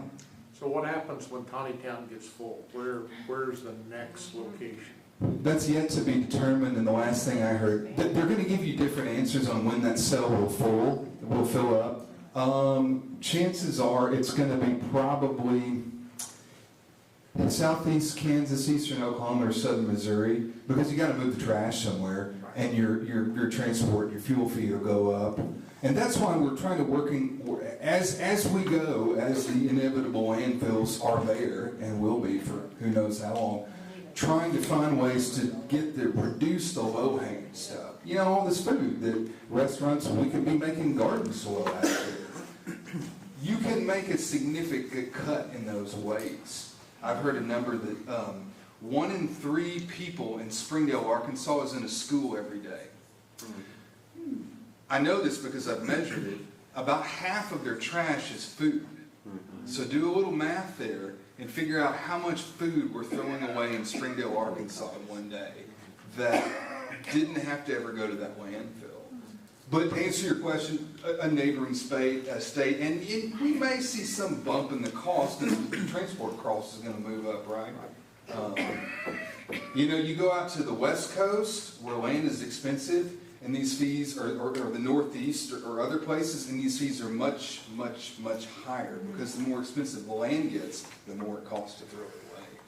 And that changes people's incentives too. To quickly add on that, Colorado, there's some places where it's like $80 a month to throw away your trash, because there are very little options, especially depending on where you are. And incineration's a big one too, but incineration's also not a solution. Okay, guys, thank y'all. Let's see, next introduction is Liz Hill. Liz is Education and Community Program Manager for Ozark Natural Science Center.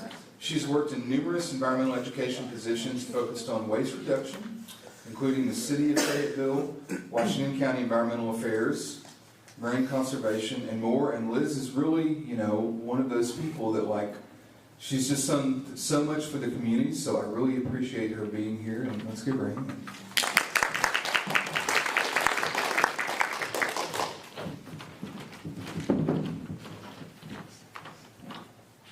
Much shorter. Thank you. Let's see if we can get out of here now. No, just lift it up.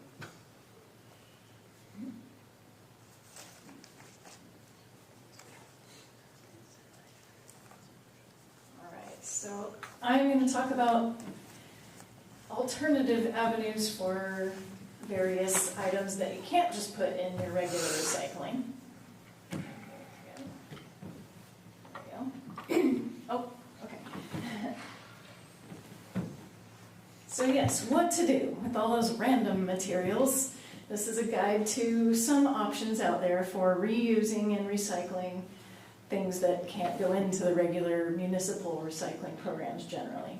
And I love this quote, "It's not waste until you waste it." From a place in the UK. She's a reuse manager and resource goddess. I like that too. So yes, reuse. It's even better than recycling, right? There's the 3 R's. There's actually many more R's you can have, but recycling's at the bottom of that list. So as much as we can reuse things, that's the best. So Rose talked about a lot of options like that, of refilling your own containers.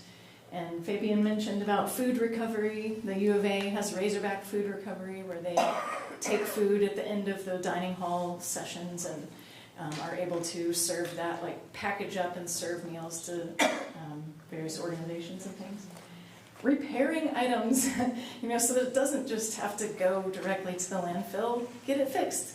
And there are places in other communities where they have these fix-it clinics and, groups that get together, a repair cafe or something to, somebody will show people how they can fix whatever it is. Or like people do that with sewing, and how to repair some items, clothing items, so that they can last longer, that kind of thing. Obviously, there are resale shops for, things that are still in very good shape. And then there's upcycling of items into, more, upcycling is a form of reuse, really, but to use it in a different way. And then there's other repurposing and adaptive reuse, like, using an old, I've seen this toilet to plant a plant in or something, you fill it with soil. There's a lot of different alternative options. And then one of my favorites is creative reuse art. So I've done this for many, many years with kids especially, there's so many things you can do with toilet paper tubes, shakers, and a lot of things, fun things. So like collage and reusing magazines and things like that instead of recycling. Anytime we can use our energy to turn it into something else, then we're saving whatever energy it would take to recycle that into another product, right? So deconstruction versus demolition, to reuse as many materials out of buildings as possible. This is a growing thing, again, in some communities more so than others, because that's a lot of waste that goes into landfills as well. And there are specialty libraries where you can borrow and share, tools and toys and things like that. So not everybody has to have, a pitchfork and things for gardening. You can borrow them from these tool libraries, and then, a lot of people get to use those materials instead of we all have our own. And there are also lots of online resource exchange ways of like free cycle, passing something on to somebody else. We'll go through. So yes, here's another. Reuse is really about trying to get the highest value you can from these used items. So preserving and even enhancing the integrity of them through our own imagination, creativity, and intelligence. And that's from this Reuse Alliance. I highly recommend checking out all the things that they're doing. Pretty amazing. So this next part, we're going to move into a few specifics, not your typical recycling. And there's categories that we've some mentioned already: plastics, electronics, clothing and household goods, building materials, scrap metal, and the really random items. So plastics, as already mentioned, number 1 and number 2 bottles are really the main thing that is profitable to recycle. They're the most commonly recycled plastics, and that's what most cities are able to take. So what about all those other plastics that you see all those other numbers for? Well, some of them can be recycled at certain locations. Those non-bottle number 1s that were mentioned, the salad containers and the berry containers, they melt at a different temperature, like she said, so they can't be recycled with those bottles that are number 1s. But if you get enough of them collected, again, if there's like a large enough amount of different materials, then it is easier for them to recycle them. So if there's a place that can collect a whole lot of those, then it can get sent to somewhere where they will make it into something else. So we've got those number 1s. The number 4, low density polyethylene, that's the filmy plastic bags that were mentioned, like the bread bags and shopping bags and cereal bags, those kind of things. Number 5, polypropylene or PP. You see that on a lot of containers for like dairy products, sour cream and yogurt containers and pill bottles. This one that's generally those number 5s. And then number 6 is polystyrene or styrofoam. Right? That's a name brand of polystyrene, but if it's clean and it's white and it is the packing material stuff and not food containers that are often going to have contamination of, food stuff still on them or liquids or whatever, then there are some places that can recycle those. So that's the next slide. Where can you recycle these other things? So those number 1 bottles, non-bottles, and the number 5s and the number 4s, there are a lot of Walmart and Sam's Club stores that have those big containers with the different sections for these items. They also do take the number 1 bottles and number 2 bottles, and they take aluminum foil and pans. So that's something like the city wants the cans because that is the highest quality of that aluminum for those markets. But you can still recycle that other aluminum. It's just, it's better if it's separate from the cans and, recycled in a different place and way. So the polystyrene, the only place I know of that takes it is the Rogers Recycling Center. So those are some places to take those. I'll let you get your picture. There you go. Okay.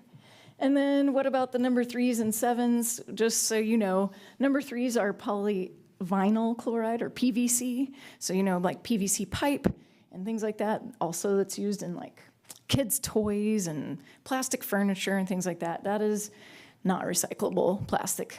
And then number 7 means other. So sometimes it's those bioplastics. It's made from like cornstarch or potato starch or whatever things they can make those bioplastics out of. So it's compostable instead. Or it's random other kinds of plastics, nylons and acrylics and things like that that are generally not recyclable. So best choice is to limit your use of those things, if at all possible, or reuse them as much as you can. Electronics or e-waste from things like our phones and computers and TVs and cameras, all those things. They contain a lot of different metals, heavy metals, and toxic chemicals that we don't want to harm our health and our environment's health. So where can we recycle those? You've already heard about that you can take things to the Boston Mountain Solid Waste District, but here are some other options. Free Geek of Arkansas, if you don't know about them, they're really wonderful. They're here in Fayetteville, and they actually also provide jobs for people and training for people to learn how to fix electronics, so that whole fixing things. They will fix as much as possible of things that get donated to them. If it's clearly, not fixable, not able to be reused or repaired, then they can recycle it, and they use ESCO as well. So, it's a reputable source. And then ESCO is mentioned there, so that's up in Rogers. That's where the stuff from Boston Mountain goes. And just to jump in real quick, they're a nonprofit. Yes. So if you are able to, share a couple of bucks when you drop off stuff, they do appreciate that. Yeah. And they have a little thrift store in there of electronic stuff that they've fixed that you can buy, so you can get, pretty good deals on some electronics that way too. Goodwill stores take electronics, and they, it is hard to know for sure how much accountability people are being held to, but it's such a large scale that I really hope that they're honest about what they say on their website about things going where they are. Did you guys take an old tube TV? I'm sorry? Did you take a TV? No, computer? A lot of stuff they don't. They don't. They won't. They were like, we don't take that. So Yeah, just because they FYI. know that they can't handle the fee for processing it. Yeah. And just so you know, guys, ESCO is what's called e-steward certified. That means their whole chain of custody has been verified. Gotcha. Because if you don't know where it's going. Yeah. I mean, the short of that. So anyway, sorry, Liz. There are some other businesses that will take back electronics. So the Staples, there's a store up in Rogers. They will take most electronics for free, but again, TVs, they're going to have a fee. The Best Buy stores also will take a lot of electronics, apparently up to 3 electronic items per household per day. So you could really get those electronics out of the way if you need to. And then Lowe's stores have like smaller scale batteries and cell phones. Yeah. And this is a recent thing that you can drop them off at our Happy Hollow office location. If anybody's ever been to the transfer station, we have our office right next to it, and we have a little table set up front, so you can just pop in, leave it on the table, and we'll take care of it. Awesome. To mention too is there are free e-waste events going on just about every weekend in the spring somewhere in the area. Johnson, Fayetteville, if you watch their calendar or our calendar, you don't even have to pay for them. It's called e-waste?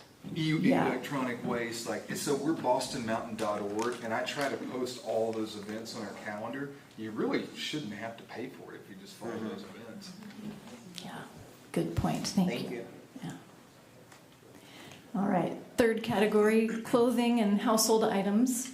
Again, the best use for most of these is reusing them as they are, so donate gently used items for other people to use, give them away. If they're not in a reusable state, then some things can still be recycled. Some of those materials can be. So here are some local places that are great for donating. The nonprofit ones are on the left there, so there's a lot of options for donating items that can then also, when they sell them, can benefit some of those organizations and causes that they're working for. There's other resale stores where you can sometimes even get money for the things that you're taking, so if they're in still good shape, different clothes and shoes and things like that. Most of those were in Fayetteville, so there's one in Rogers. Oh, that's setting it. All right. Building material. And I didn't add a slide for this, but a lot of those places that do get a lot of big donations, if they can't sell all those T-shirts, and then they're getting more all the time, or they've got scraps that are not sellable. A lot of them do send those fabric materials to get recycled. It's more of one of those downcycling things, like she talked about the plastics. They're not going to be able to be made into the same kind of material, but they can shred up a lot of that fabric to go into rags, to go into carpeting, to go into different materials like that. So, yeah. So Taylor was letting me know at Boston Mountain Solid Waste that you can drop off clothing and shoes and NWA rags and downcycle those. So if you have stuff that's just like dead, but not like gross, can't have biohazardous material on it, just dead, and they can recycle it. All right. The next category is building materials. So I mentioned that that this is a big energy using part of our waste stream as well, dealing with, creating those materials, but then also disposing of. And so if we can keep it out of the landfill, that's best. There's not a ton of options locally, but Habitat for Humanity is a really wonderful one. You can donate all sorts of items that have even been like that deconstruction, they can come from when you're remodeling something and you take things out. They take all different kinds of other household items too. And then, there's those online options, like I mentioned, the Free Cycle, the Facebook Marketplace. I'm sure there's lots of other ones. Those are just ones I know really easily. But to see if somebody else out there needs, 5 extra 2x4s that you didn't end up needing for the project or whatever, pass it on. I want to add one comment because somebody wants your stuff. So I make stacks of egg cartons. Somebody wants all those egg cartons. You don't have to recycle them ever. I sometimes will, if I end up with those plastic mailers, the mailing envelopes, I'll just stockpile a bunch of them. And somebody has a business and they need to mail things. And so if I have a stack, if you can compile a stack of things, someone in Northwest Arkansas wants that stack, pretty much regardless of what it is. How do you motivate, if you can, builders to do a better job of, I live in an area that's being built up continually, and every day we see trucks of cardboard and big chunks of sheetrock and all of that stuff. That's on us for not having a local market. Waste Management has a facility in Nashville that will take a lot of stuff. There's been a lot of talk, it's people try to run the numbers and figure out how do they get a construction demolition facility to where those guys can come in, and it's got to make sense to them because they're running tight schedules, right? Right. But that is the fundamental issue is we need the local facility to process it. Y'all didn't hear this from me, but you can go, you see them when they're framing a house. Almost, and this has worked every time I've done it. You go over there and you go, hey man, who's running the site? And I am. Could I have all your 2x4s? And they'll tell you yes, because they're just going to pay the double. Cheaper than home. And you get, I've built, tables, chairs, all sorts of stuff. You can get a lot of free lumber that way. But we need a facility. We desperately need a facility. Somebody needs to build it. And they will come. And is somebody the city, the county? Private individuals, the city, the problem is the amount of wherewithal to get it built by the city. Have you been to our transfer station? It is tiny. And those facilities cost a lot of money. It's so expensive. we either have to say, hey, taxpayers, you down? You want to help pay for this? Or we have to find outside funding. And then you also have the fact there's no regulation. So we've not told anybody hey, you really can't do this. We have to find another way because the state's not really down with that. So you got a lot of factors kind of working against us here. There are other ways to incentivize it. Make your trash cost higher. Because ultimately, if it costs people enough to throw stuff away, like it does say in California, they'll find something else to do with it. Maybe a separate rate for builders? Yeah, there's lots of, we work with incentives for rural recyclers. We'll give them half cost if they'll bring us recycling. There's ways to incentivize it. You got to get the building community together. And that's not an easy thing to do, too. But if you know, I've been thinking about that with big builders, but anyway. There is, and quickly, not to interrupt Liz too much, there is a company that he was trying to get off the ground called Divertify, where he was trying to get reclaimed building materials to new construction sites. And it was quite a process. I just tried to look him up really quick. I'm not finding him, so I'm not sure if that journey is going really well. But at the beginning stages when I was involved, it was not an easy thing to do. It's a lot of logistics in play as well to kind of make this all happen. What was it called? Divertify. It's Brad. It was Brad, yeah. Brad. So I don't know if the fellow's even still in Columbus, Arkansas, because I haven't heard from him a while. But Divertify was the name of his business. All right. Yeah, there's a lot of opportunities still in this field, that's for sure. Okay, another one is scrap metal. Oh, yeah.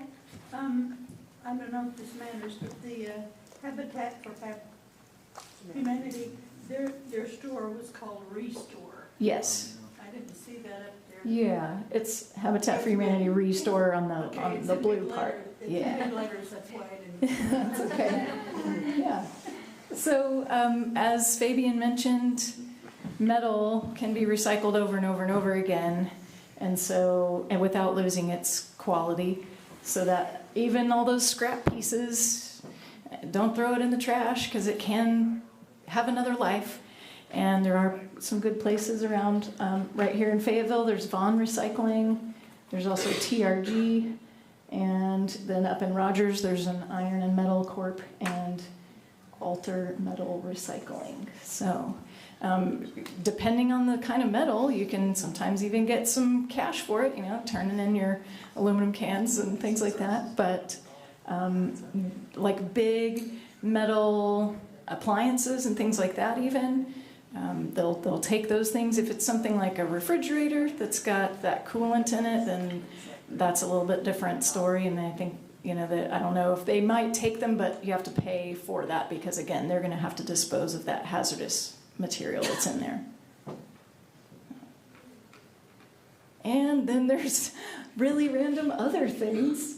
And there are some specialized recycling programs for very particular items. I didn't list all of them because it would take forever. But Pack Rat I mentioned because they have a station in their store for collecting some of these random things. The 6-pack handles, the contact cases, meal packages, and those wrappers from some of those those foods and things, toothpaste tubes and that kind of stuff. So they will take some of those random things right here in Fayetteville at our Pack Rat store. And then TerraCycle, if you look them up online, there's options for getting boxes to package up all sorts of things. Like at the Science Center, we have someone who donates those boxes for us to fill up with chip bags and granola bar wrappers, because you think about all the kids coming out for school programs and camps and how many chip bags and granola bar wrappers we have. So we stuff that full and then send it off, and some of those things get upcycled, get turned into something like it's still the same material, but they maybe glue things together or sew things together to turn it into something else, as opposed to having to melt it down or whatever. But some things do get actually recycled as well. And that's all I've got for you. At TerraCycle, you can see like a million different things that you could send in, and different companies have specific recycling programs where they will take back, their whatever it is, their packaging. So you can go down some many rabbit holes with it. Anybody have any questions about any of these things? Yeah. I don't think you said what is the Ozark Natural Science Center? Oh yeah, so that's where Rose and I work, and it is an outdoor education, science education facility. So we have our main campus is between Huntsville and Eureka Springs, off Highway 23, and that's been around for over 30 years, doing school field trips, camps, some public programs, a lot more now. And we have a volunteer program and all sorts of great things that are going on. But we also now have 2 satellite locations right here in Fayetteville. So we are at Lake Fayetteville, the old Environmental Studies Center there, and then also at Kessler Mountain in the old Smokehouse building. We run the field trips for the 3rd grade students that come there. So yeah, that's who we are. Yes, in the very back. The TerraCycle, I've seen in North Carolina where I work, they accept like shaving products. Mm-hmm. Does Pack Rat not accept those there? I didn't see that on there. So I can kind of speak to that a little bit. So there are the TerraCycle programs that were started there was what we could facilitate at the time. So there's probably something that might change in the future where they can, because if you also have ever been in there, it looks big on the front, tiny in the back. So not a lot of space to collect materials, and you do have to have so much before you send them off, because it doesn't make sense to just, for the carbon emissions side of the thing, just like sending off tiny packages of stuff. But if, like she's saying, you get on TerraCycle, a lot of these programs are actually free. You can sign up yourself, and then you can collect at your house and get them off to TerraCycle for free, because they'll offer you a free shipping label and everything, and you just provide your own packaging. So. Any other? Oh, sorry, right here first. I had a question about the potato chip bags. Yes. You can recycle those? That's through the TerraCycle program. TerraCycle? Yes. Okay, not a Pack Rat. That is no longer a free program? No. So that's actually one of the waste streams that was free when TerraCycle first started that program, and then they acknowledged that it actually is quite an expense, and so they moved that to a few opportunities. So there is still a free program. If someone drops off the program, you can get on the waiting list, sign up. That's how it used to work, because they only had so much they could do the free part. But they have the zero waste boxes, which I think is what they have, and which that's a paid box. So depending on what size box you get, the price is different. And it is not inexpensive. I think right now they have an Earth Day sale, so a box that's normally like $250 might be, $175 or something. And so the Pack Rat used to, but I think that, just cost effective wise, being a small business, it was not in the budget to make that happen. So Adventure Subaru was sponsoring that whenever I was there, and they also started to move away from that. So I would check though to make sure Adventure Subaru doesn't still have a box, because they might have changed that. I haven't been there in a minute, but yeah, not an easy And then answer. the Amazon mailers, the plastic, mailers, that packaging. Right, yeah. Is any of that recyclable? No. I don't actually know what I'm kind of. frustrated about that one, Yeah. because it says recycle this like a box. And guys, here's the inside secret. The head's not talking to the tail. Those products, I asked our broker, the woman that talks to the mills, the end suppliers, and she said, no, don't send them in. But there is 2 different kinds. Yeah, oh yeah. Okay.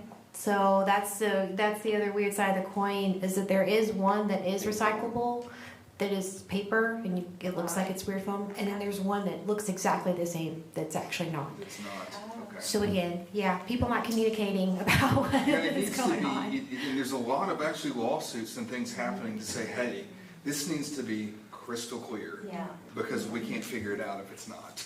There's a lot of people pushing in that direction with industry. And David, I was so glad that you cleared up why they weren't picking up my number 1 plastics. And I would get my magic marker out. And it is the hardest This thing. is the number 1.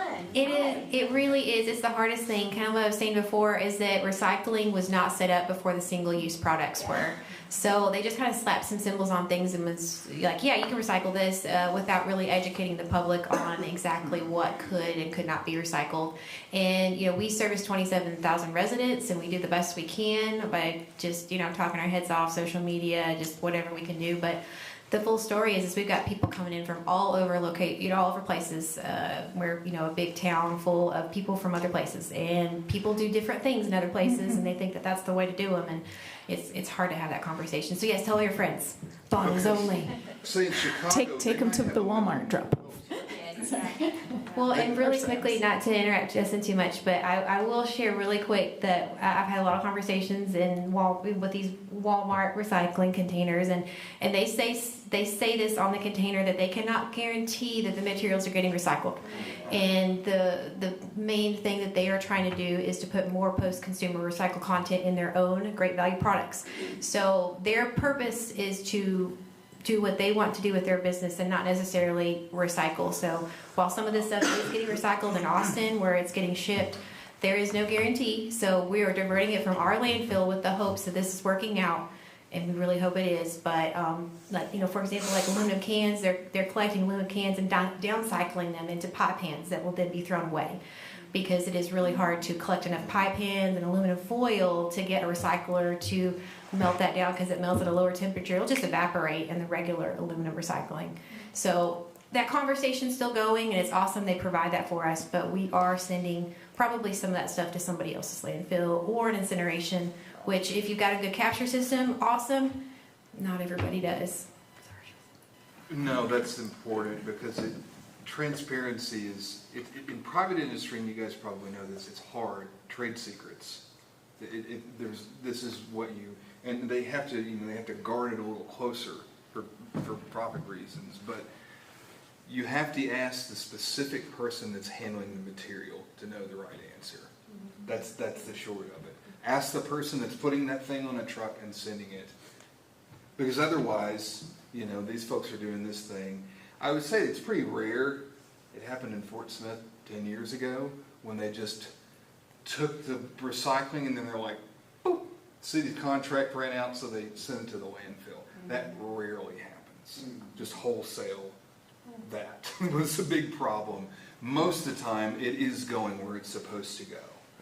But you have to ask the people that handle it to be sure. Makes you want to be zero waste altogether. Yeah. It's a lot simpler, honestly. Well. And I saw also on the thing, like, it's not guaranteed, but of course part of that is because it's not guaranteed that it's not contaminated with other stuff too. And so if there's too much contamination in any recycling bin, there's not going to be somebody going through with their gloves and sorting all those different things out. If it's too much of the trash in there, of the not recyclable stuff, they're going to toss the whole batch of things. So that's the number one reason why recycling gets started. When you hit a tip point, you're like, this is 70% trash. It makes 0 cents in labor and cost to do this. And that happens once in a while too, so we try with education to prevent it. You can't fix it every time. Yeah, in the very back. That's part of my question. I heard that paper receipts can't be recycled. Does that cause a problem if they're put in with contamination, like. It's the bisphenol A in the receipt, right? It's the BPA in the receipt. It's a contaminant in the paper mills, I think. A lot That's of what I've heard. A lot of thermal paper that you get, you know, it's got a special ink. A lot of thermal paper is also treated with a chemical that recycle paper do not want. And so unless you get like O&F has receipts from a company, really receipts that doesn't use BPA, so those could be recycled. But if there's any question, it's just got to go in the landfill, unfortunately. Yeah. So will it be rejected if it's in with recycling? So I think you probably, I mean, I've got some stuff that I've been told, but since maybe you probably know more, maybe. I base it on how much the complaints we get from the mills. So what that tells me is there's not enough in there that they're like, hey, you guys are sending us too much. Because we'll know because we'll lose money when there's too much. So it's probably not an issue because there's not enough volume in there or something right now. But it's just like putting that in the compost. Like, it's compostable too, but we don't want that in the compost because it's going to put forever chemicals in our, you know, amendment that we're trying to grow food out of. So unfortunately, it's one of those, like, you just, if you got any question, you got to throw it away, which sucks. Yeah. Can somebody talk about the one-use compostable plastic you get from a restaurant?